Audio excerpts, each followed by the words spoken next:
اور کیا یہ بھی چیز انشور کرائی جانی چاہیے، کیونکہ اب شاید کوئی تھرڈ مقام پہ، کیونکہ اب تو پریزیڈنٹ ٹرمپ نے ٹویٹ کیا، انہوں نے بتایا دونوں ممالک سیز فائر کر رہے ہیں، اپنے باہمی وہاں کے جو سیکرٹری خارجہ ہیں وہ بتا رہے ہیں کہ باہمی طور پر ایک تھرڈ وینیو پہ اپنے ڈیفرنسز کو ریزالو کرنے کی طرف بھی جایا جائے گا.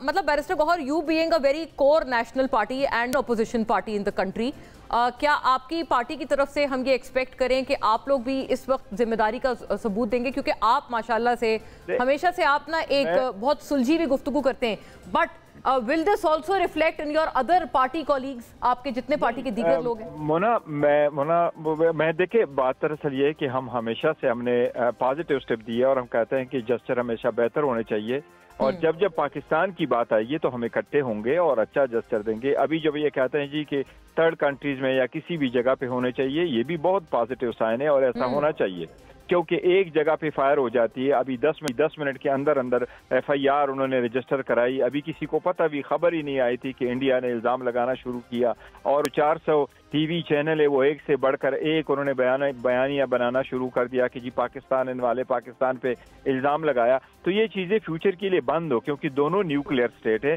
اور ایسے ارریسپانسبل سٹیٹمنٹ سے اگر ان کے دونوں ممالک سفارا ہو جائیں تو بہت بڑا نقصان ہو جائے گا. دنیا ایون افورڈ نہیں کر سکتی اس کو. تو ایک اچھی پیش رفت ہونے چاہیے، اور اگر پاکستان کے لیے کوئی بھی اچھی پیش رفت کی طرف جانا ہوا تو ہم اس کو فلی سپورٹ کریں گے. اور وہ جو ایک ضروری سوال اس سے متعلق ہے پیرول پہ رہائی کی، جس کی عرضی بھی آپ لوگوں نے اسلام آباد ہائی کورٹ میں جمع کروائی ہے، تو یہ فرمائیں کہ وہ جو پیرول پہ رہائی تھی، اس میں یہ بھی ایک ایلیگیشن تھا کہ خان صاحب پہ بھی آپ فرما رہے تھے، ایک اس میں ایک پلی لی گئی ہے کہ وہاں خدشہ تھا کہ ڈرون حملہ ہو سکتا ہے اڈیالہ جیل پہ، تو اس کے پیش نظر بھی ان کو رہا کیا جائے پیرول پہ اور قومی یکجہتی کے لیے بھی. پیرول ہم تو چاہ رہے ہیں نا کہ خان صاحب کی جو رہائی ہے وہ فل4 ہونی چاہیے. دی ریزن بینگ کہ میں آپ کو اس کی ایک مثال دیتا ہوں. پہلے خان صاحب کنوکٹ ہوئے، 4 اگست کو وہ جیل چلے گئے اور 22 اگست کو ان کو بیل ملی، جبکہ پھر اس کو دوسرے کیس میں ہو گئے. اب ایک کیس کے بعد دوسرا، دوسرے کے بعد تیسرا. یہ اب نہیں ہونا چاہیے. حکومت کو بھی پتا ہے، پراسیکیوشن کو بھی پتا ہے کہ یہ چیزیں بالکل غلط ہے، اور ود آل ڈیو ریسپیکٹ وہ بیس لیس کیسز ہے، پولیٹیکلی موٹیویٹڈ کیسز ہے. لیکن what ever the nature of the case, اب انف از انف، لیٹ دا کورٹ ڈیسائیڈ. لیکن رہائی ہر صورت ہو. خان صاحب جیل میں ہے، خان صاحب کی بیوی جیل میں ہے، اور یہ اس طرح ہے جس طرح آپ کسی کو لوگوں کے نا بچوں کی ماں باپ کو جیل میں رکھو اور پھر ان سے کہو کہ جی آپ ہمارے ساتھ اس طرح کرو، تو کس پوزیشن میں آپ کے ساتھ آگے بڑھیں گے.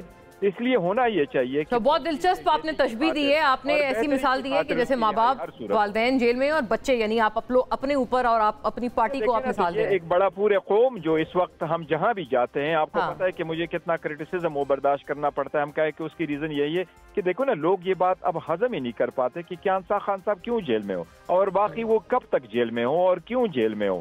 نواز شریف صاحب کو سزا ہوئی، صحیح یا غلط، لیکن آفٹر پہلی مرتبہ 69 دن کے بعد وہ آئے، باقی مرتبہ 91 ڈیز کے بعد وہ جیل سے رہا ہو گئے. خان صاحب کے 600 سے زیادہ دن ہو گئے، تو دس از مور دین انف.